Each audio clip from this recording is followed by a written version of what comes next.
And I am joined now by the Texas GOP Chair, Abraham George. Abraham, thank you so much for zooming in with us to talk about this. Absolutely. Thanks for having me. Sure, let's get into this because right now at the state capitol, there's a big race going on for Speaker of the House, and it's split between two Republican candidates. We have Representative Dustin Burrows and we have Representative David Cook. My first question really is, who are you backing for Speaker of the House here? Well, the simple answer is David Cook, and the reason is David Cook is the nominee from the Texas Republican caucus, and our rule, the state party rules, mandate that the speaker candidate get elected from the caucus itself, and the caucus rules mandate that every Republican get behind the nominee from the caucus. So David Cook is the nominee for the Republican Party at this point. Yeah, and we talk about those caucus rules that all 88 members in the House should get behind David Cook since he won that caucus vote this past weekend. But that's not what's happening. We're not seeing that happen right now. And I've seen a lot on social media as to talk about, the House GOP or the GOP rules about censorship of members. Can you explain to us, I think it's Rule 44 in the Texas GOP rules, explain to us what that means to censure a member and what kind of penalties they could face if they go against the party here? Well, I want to be starting by saying that we are not at this point censoring anyone. We put out a resolution over the weekend. The SREC was in session last weekend.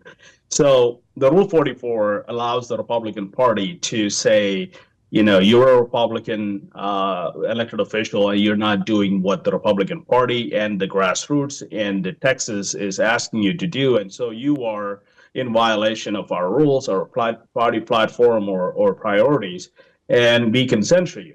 And if you end up having multiple censorships on your record, the party has the right to tell you you cannot run as a Republican in the next cycle. So it is a major issue for elected officials, and it also gives the grassroots a lot of power to say who do we want to represent us. So that's the gist of the rule. Yeah, you talk about telling a member they can't run under the Republican ticket when they come up for re-election. Can you explain what tactics or what tools can the party use to prevent someone from running for the Republican ticket? Well, the idea is to not to put people outside, take them out of the ballot. The idea is to make sure that party have some rights, some tool that will allow the party to push the Republican nominees, the Republican elected officials, to do the right thing. In Dustin Burrows' case, this is not a censure at this point. We don't know if it's going to be a censure. That will be decided by the county party CECs. Then the SREC, the state party Republican committee, comes together every quarterly, and they will make that decision. And if they direct me as the chairman of the party to say Dustin Burrows needs to be removed from the ballot, then that's my task. I have to go do that.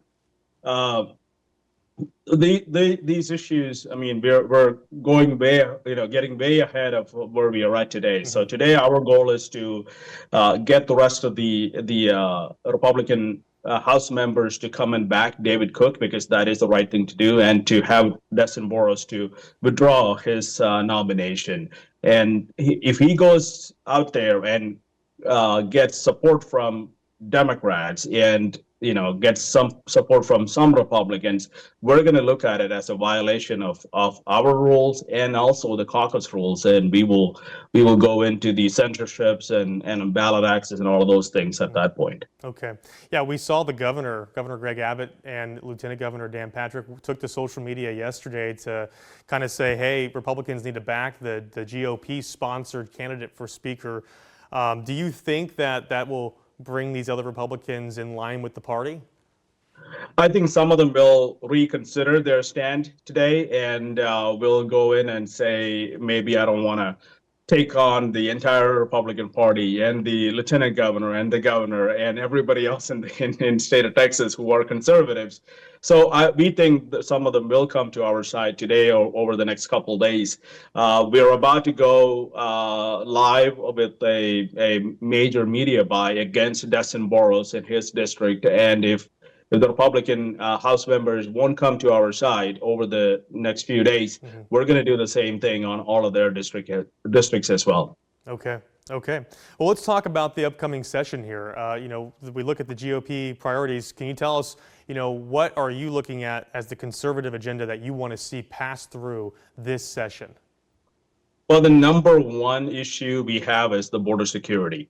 And a lot of that is going to go away because President Trump is in office now. So we still want to have a border force for state of Texas because we don't know what's going to happen over the next 20 years. So we could have another Democrat president who is going to open the border wide open again. So we want to have a border security force just for state of Texas.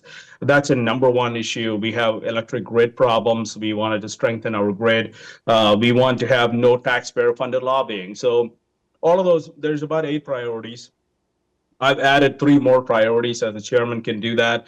We've added protection of life as a priority, added school choice as a priority, property tax reform as another priority. So we have technically 11 items that we are going to be focused on during the session, and it starts with the border security, election integrity, all the way down to property tax reform. You talk about school vouchers as one of your priorities.